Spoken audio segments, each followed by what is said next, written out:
At the time I'm creating this video, I've been using my 18-volt DIY battery pack for almost a year. I've enjoyed not having to recharge it for months at a time. When it does need a charge, 10 hours and I'm ready for months of use again. Today though, I'm going to cover one of the drawbacks of this giant battery pack and how a new idea I came up with helps me work around this inconvenience that might have prevented you from making your own giant battery pack. See how I resolve this inconvenience next.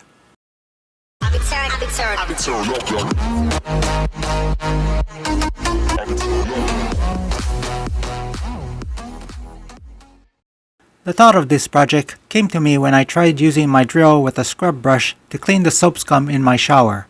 The amount of time it took using a 2.5-inch circular scrubber was at least an hour, if not more, but in the end, it was easier than just scrubbing with a brush and cleaner. The toughest part though was holding the drill up for that entire time.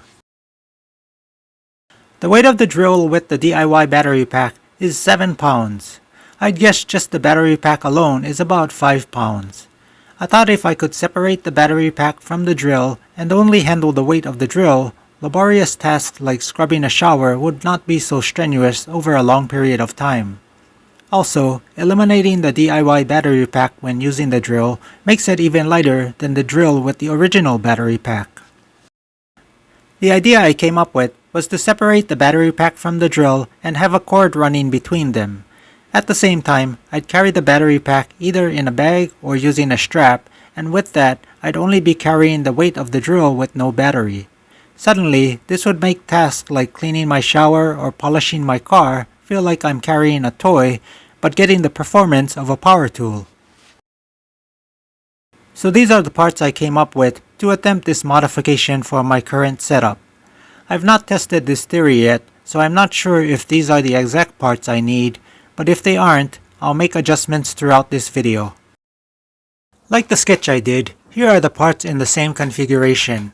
All I need to do now is connect them all together to make the battery extension. I want to work on the drill connection side first. I'll remove the electrical socket by cutting it off, split the remaining extension cord down the middle, then strip the extension cord ends as part of the connection to the drill. As a visual aid for myself, I'm marking the positive side of the electrical cord with red.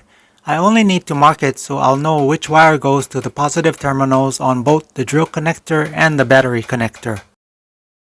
I'll also use the multimeter to confirm which of the terminals is the positive side on the battery so that I don't accidentally cross the wiring. It looks like the terminal closest to the front of the battery is the positive, so that's the terminal the cord marked in red will connect to. I'll remove the terminals from the stem of the drill connection end so the soldering work can be done. I've already tinned the ends of the extension cord, and as mentioned, the red marked cord will be soldered to the positive terminal. There's actually 3 terminals, but I'm only using the 2 outer ones, which should be the negative and positive. With the soldering done, some goop glue should hold the terminals securely in the stem. The last thing I'll do to the stem is reattach its lower half because that's the part with the latches that can securely hold the extension to the drill while in use. An additional precaution I decided on was to fill the stem with glue to keep the wire from moving around too much. The continuous moving side to side could eventually crease the wire and cause it to break off. Preventing the wires from moving would avoid unwanted solder repair. Before I go any further, I thought it would be a good idea to test the circuit. It's assembled enough to where the entire circuit is complete, it's just the ends that need to be finished so they'll hold securely into what they're plugged into. With everything plugged in, the drill works great. And removing the extension to see if the drill in its original configuration sounds the same when operated, I think it is, but I'll test that more later. For right now, I'm happy the circuit is working. I've already started cutting off the bottom of this lower section, but I need to cut deeper because some of the internals are still holding the bottom in place. Raising the blade on the table saw another 1/4 inch should do the trick. A quick trim again around all the edges should do it.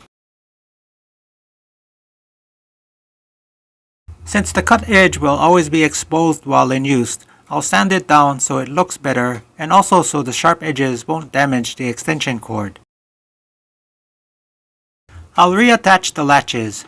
The metal piece is a spring mechanism which seemed to not really hold the latch in place. I bent a part of it a little so the tension on it was a little tighter, and that seemed to fix the problem. Now that the glued stem has had a chance to dry, I can remount the lower half of the battery shell to the stem. If you're wondering why I didn't cut the lower shell shorter, the latch on the lower half runs all the way down to just above where I cut the bottom off. Cutting it shorter would have affected the latch. Next is the battery connection. I'm using the plug of the extension as the connector to the battery. The terminals line up just right so that when inserted into the battery socket, it contacts the battery terminals perfectly. The only problems I need to resolve is the side-to-side fit is too loose and needs to be made to fit tighter. Also, the plug can accidentally be plugged in the wrong way, where the positive plug terminal can be crossed with the negative battery pole. I'm not sure if this matters, but I'm not willing to find out, so I feel I should prevent that from happening. What I did to resolve both issues is to glue a couple of tabs to both terminals on the plug. Wood was easy to trim to size and sand to the exact thickness based on the different size needed for each plug terminal. The tabs are made of hardwood pieces I cut that fit tightly into the battery stem socket. When glued to the plug terminals, it prevents the plug from leaning side to side. Also, because the size of the tabs needed to be a different thickness for each plug terminal, the plug will only insert into the socket positive to positive and not the other way. If pulled, the plug will release from the battery about as easy as it is to pull the plug out from an outlet. I guess that will depend on how tight fitting the plug is with the added wooden tabs. The easiest way to keep the battery tethered to my drill and still have mobility to walk around like a normal cordless drill was to put the battery in a backpack. I think I actually like using the drill with the extension more so than the standard way. The drill still has some weight, but now it's definitely something I could carry all day long. I think this corded cordless idea will stay with me for years to come. I hope you can also make use of my handy corded cordless power tool accessory. Leave your questions and comments in the comment section below. That's all I have for now, and I'll catch you in the next video.